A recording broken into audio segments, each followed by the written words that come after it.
Xin anh chị và các bạn đã quay trở lại với kênh review của Tuấn Biker Hà Nội. Thì hôm nay chúng em có một dự án build một chiếc Check Pro Caliber phiên bản Gen 3 và đây là màu sắc mới nhất năm 2026.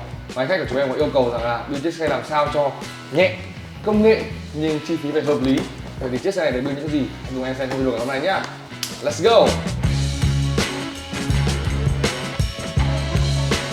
Và để xem kỹ hơn trọng lượng của chiếc xe này thì đầu tiên chúng em sẽ cân chiếc khung của chiếc Pro Caliber này lên. Mình sẽ nhờ anh Dũng cân xem là trọng lượng của chiếc khung này là bao nhiêu kg.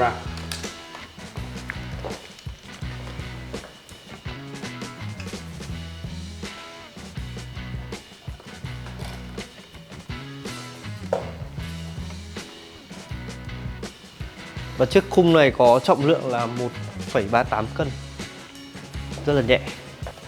Và đầu tiên cặp phanh được trang bị trên xe sẽ là một cặp phanh của Shimano Dre XT M820. Và bây giờ em sẽ nhờ anh Dũng unbox cũng như là cân cái cặp phanh này, sau đó là lắp ráp lên chiếc xe xem là cặp phanh này có trọng lượng là bao nhiêu nhá. Let's go.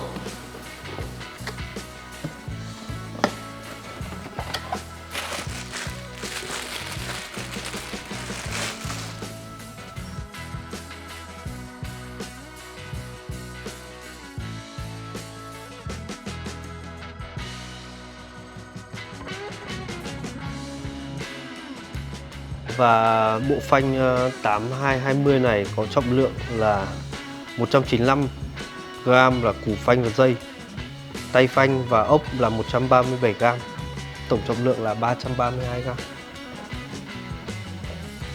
Và bây giờ mình sẽ tiến hành lắp ráp.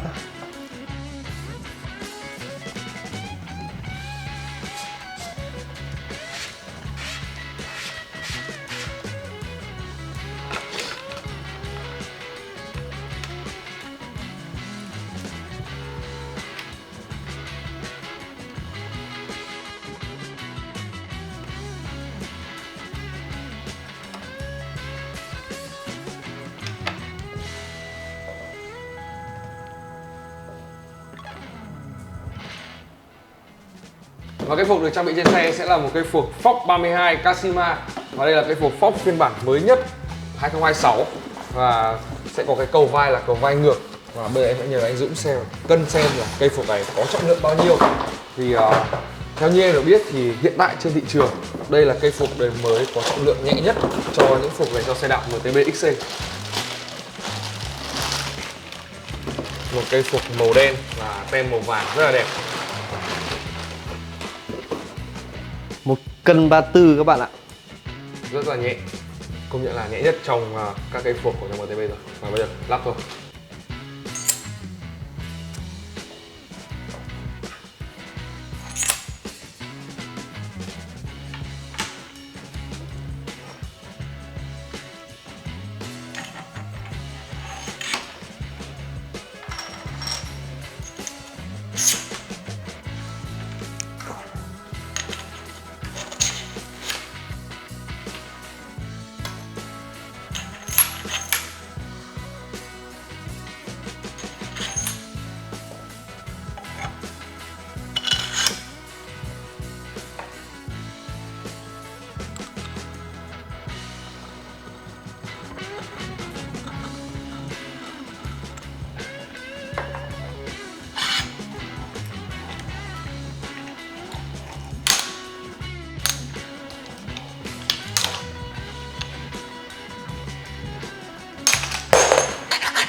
Và dàn đầu sử dụng trên xe đó là dàn đầu của Bontrager RSL và đây là dàn đầu liền carbon. Em sẽ nhờ anh Dũng unbox và cân chiếc dàn đầu này.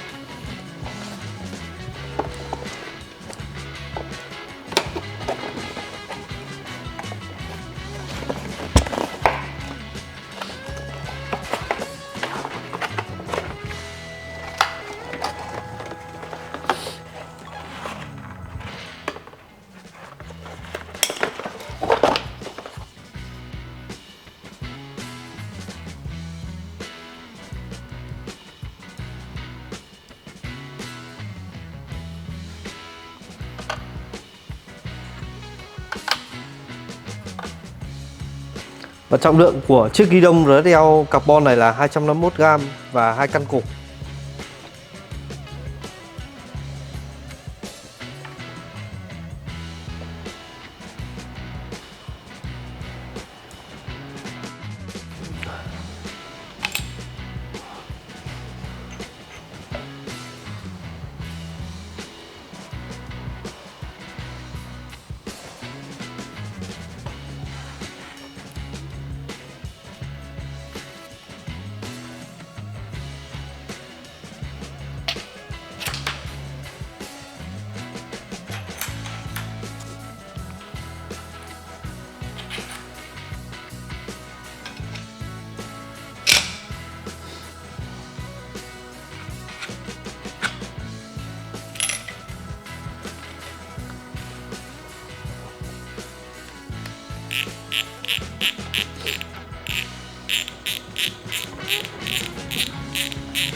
chuyển động được trang bị trên xe đó là bộ chuyển động của Shimano Dare XT Di2 M8200. Và đây là bộ chuyển động mới nhất của Shimano dành cho MTB và kết nối không dây. Và chiếc đùi theo bộ group là Shimano Deore M8200 với chiều dài đùi là 170mm và chiếc đĩa theo đùi là 36T.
Cùi Deore XT sẽ có trọng lượng là 448g.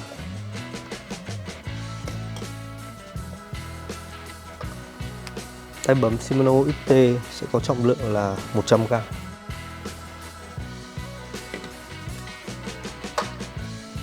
Pin sẽ có trọng lượng là 22g. Dùi đĩa bên phải sẽ có trọng lượng là 294g. Đùi bên trái sẽ có trọng lượng là 221g. Đĩa và khóa đĩa sẽ có trọng lượng là 105g.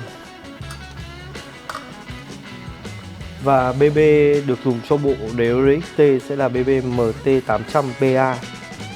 Và được dùng cho khung Pro Caliber sẽ là BBF Breadfit với chiều dài là 89,5 và 92mm. Bây giờ mình cùng xem trọng lượng của BB nhé. BB này có trọng lượng là 65g.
Và cặp lốp dùng trên xe sẽ là bản Swabble Thunderbird 2.9x2.1. Bánh này chuyên chạy với tốc độ và có hỗ trợ tubeless. Và trọng lượng của cặp vành này là 1 cân 18 cho cả vành trước và vành sau.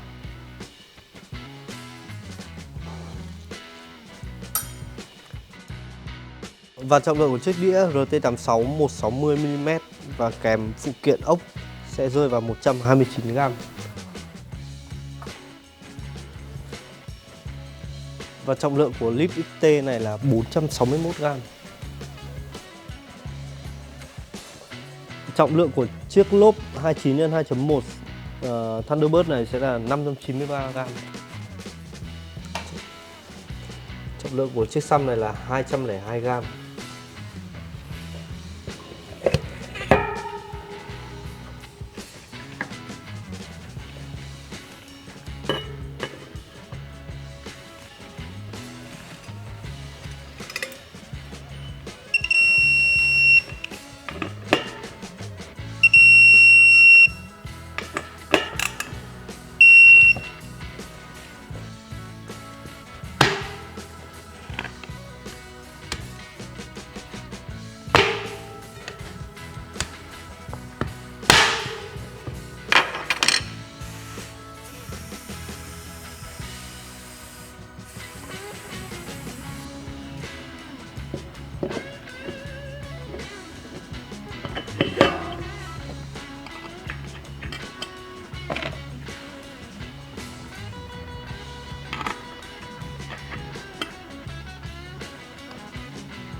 Sợi xích sau khi cắt thì là sẽ còn 257 cam.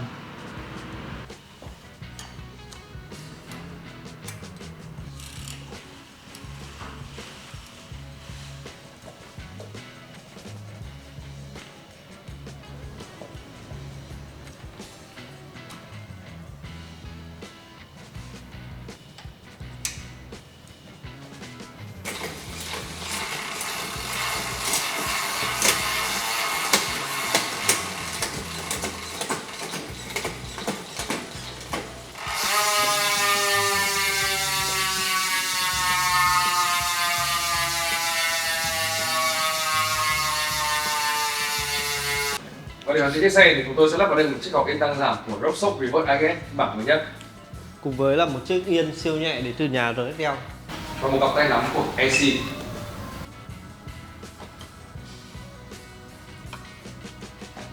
Và trọng lượng của chiếc cọc yên IGS đời mới nhất này kèm cả pin sẽ là 630g.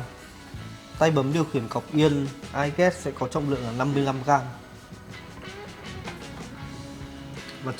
Và chiếc yên siêu nhẹ đến từ nhà RSL sẽ có trọng lượng 148g. Và bao ray đến từ nhà EC sẽ có trọng lượng là 60g. Kèm theo hai phụ kiện là 66g.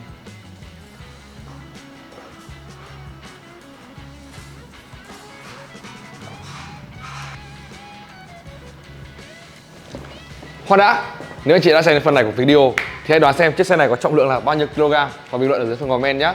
Và đừng quên theo dõi chúng em để xem thêm nhiều video mới về xe đạp. Còn bây giờ xin chào và hẹn gặp lại những video tiếp theo.